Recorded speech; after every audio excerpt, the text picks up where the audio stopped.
Alright, Shalom. I want to first start off by giving all praises to Yahweh Bashem Yahushai Bashem Rachak Wadash. Double honors to the apostles and elders of Great Millstone who rule well.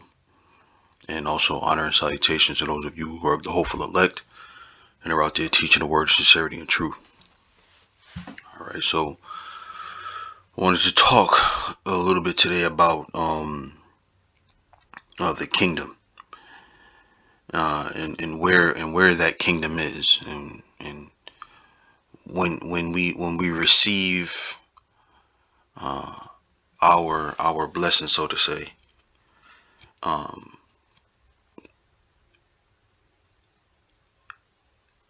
explaining and expressing where we're gonna receive that blessing. Last couple of weeks, we had a guy come out who we've been dealing with for a long time, and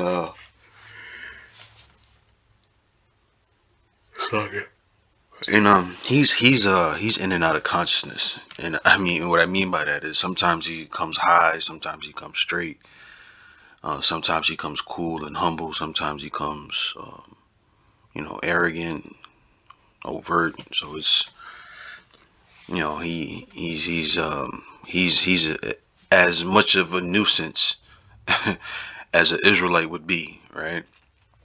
And he said something. He said something this past camp, and then he said something, not the last camp, but the one before that, in regards to the kingdom, and then there was another guy who came up who we had never seen before, saying why we got to die to get ours when they're getting theirs here on earth. And that whole concept of dying to get yours and get to heaven was created by Christianity. And there's some legitimacy to what they're saying, right? Why we got to die to get ours. But the scriptures explain and express to us that our kingdom is going to be here on earth, just like Esau's kingdom has been here on earth, just like the Babylonians' kingdom was here on earth, just like the Medo-Persians' kingdom was here on earth, just like the Romans and the Greeks in their stead had their kingdom here on earth. We're also going to have our kingdom on earth, right?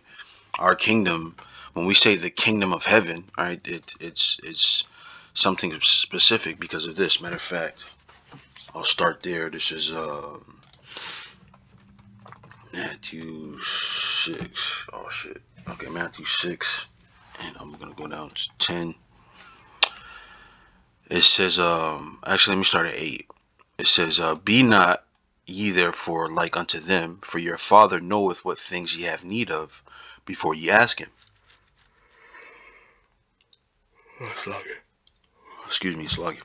It says, after this manner therefore pray ye, our Father which art in heaven, hallowed be thy name, thy kingdom come, thy will be done in earth as it is in heaven, right?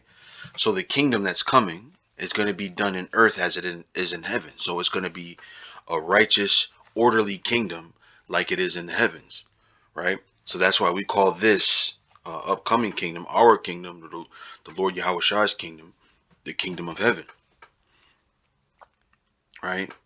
And we're going to serve that kingdom. That kingdom is going to manifest itself here on earth, just like all the other kings have had their heaven here on earth, or their kingdom here on earth, right? But again, Christianity has created this thing where we think of heaven in one way, which means in the spirit realm, right? That's how we think of heaven. But the heavens could mean sometimes when you read in the scriptures, it's talking about the skies. Sometimes when you read in the scriptures, it's talking about the spirit realm. Sometimes it's talking about rulerships and kingdoms here on earth, right? And you have to be able to pull out the context when you're reading those things, right? So I wanted to go in a direction here because he kept saying the kingdom is within you. It's within you. He said, are we going to serve it here on earth, or are we going to serve it in the heavens? So the answer, the elder Big Gad, he answered him and said, it's gonna be served here on earth. And for whatever reason, he didn't he didn't like that answer. So I want to go to. Oh my God, I can't stop yawning. Shalakia. This is Luke. What is it? 17. Luke 17:21. Um,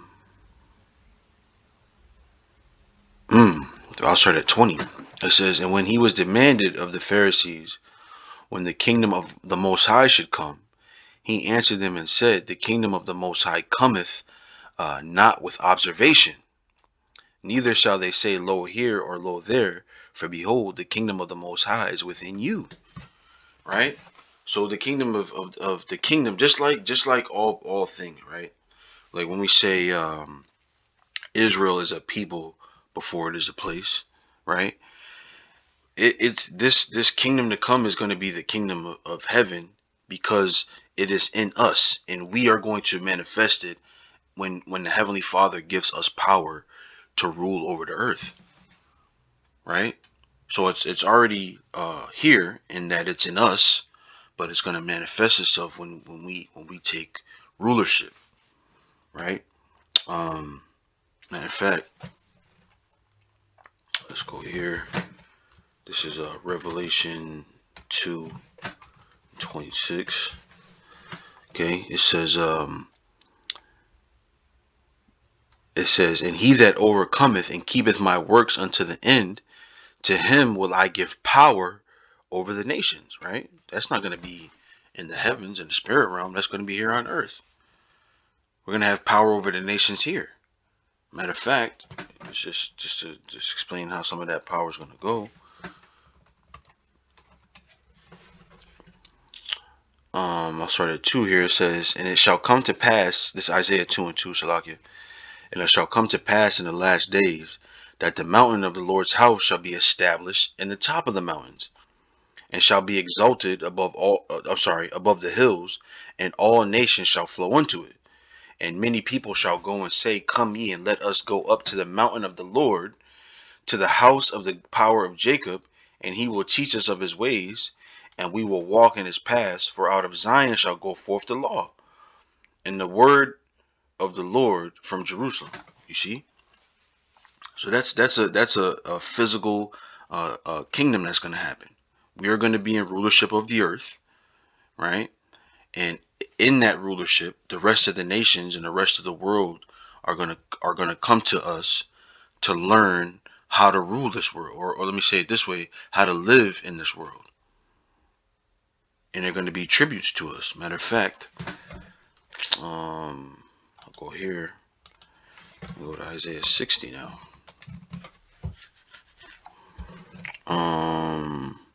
It's Isaiah 16:5. It says, then thou shalt see and flow together, and thine heart shall fear and be enlarged, because the abundance of the sea shall be converted unto thee. The forces of the Gentiles shall come unto thee. Right? It's and the forces of the Gentiles meaning what? Matter of fact, let's look at forces of the Gentiles.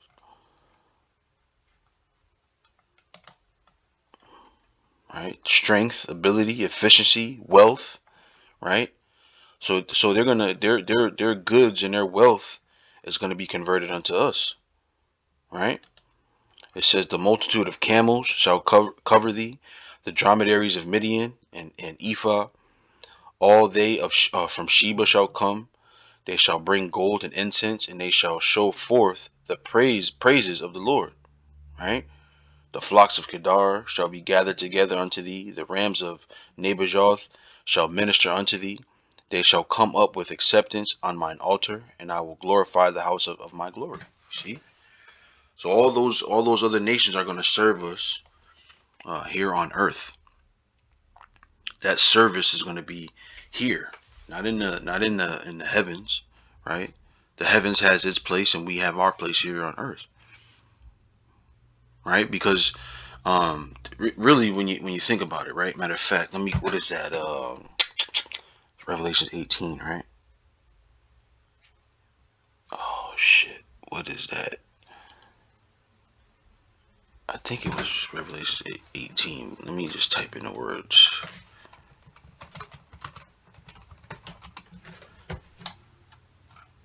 Revelations 19 and 16. It says, let me see. We'll start here at 15.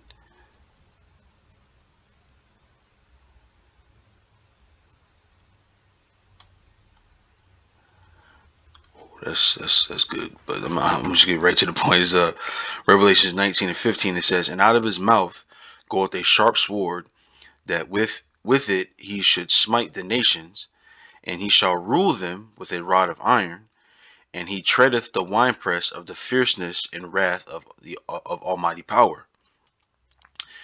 And he hath on his vesture and on his thigh a name written, King of Kings and Lord of Lords. Right. So this kingdom to come is the Lord Yahweh, right? And if he's going to be the King of Kings, that means he would have to rule here over all the kings that are on this plane, right? Because there's only one king in heaven. That's the Heavenly Father. He's not going to rule over the Heavenly Father. So when it says he's going to be the King of Kings and Lord of Lords, that's going to happen here on earth, man. We're going to rule here on earth. Let me go to back to Second Ezra, the sixth chapter. I want to start at 9 here, and then I'm going to jump down. This is Second Ezra 6 and 9. It says, for Esau is the end of the world, and Jacob is the beginning of it that followeth. The hand of man is betwixt the heel and the hand. Other question Ezra asked out not, right? So when Esau's kingdom comes down, right, the end of the world, our kingdom is going to come up. Right? So Esau's power dynamic is going to end, and ours will begin. Okay? And matter of fact, I'm going to continue, I'm going to jump down here to verse 54. It says, and after these Adam also, whom thou madest Lord of all thy creatures, of him come we all, and the people also whom thou hast chosen. All this have I spoken before thee, O Lord, because thou madest the world for our sakes. So this is what the world was made for. This world that we live in, this planet that we live on, was created for our sakes. And so you think we're gonna die and go to the heavens to receive our rulership? No, we're gonna have it here. The problem is that Jake wants it now. And things have to happen. There's things that are going on that have to happen in order for us to receive that kingdom. All right, so that's it, man. That's all I had. I had written this down in my notebook here. So hopefully that was edifying. I want to give all praises to Yahweh Bashem Yahushai Bashem Hakudash. Double honors to the apostles and elders, great millstone. Honor and salutations to the elect. Shalom.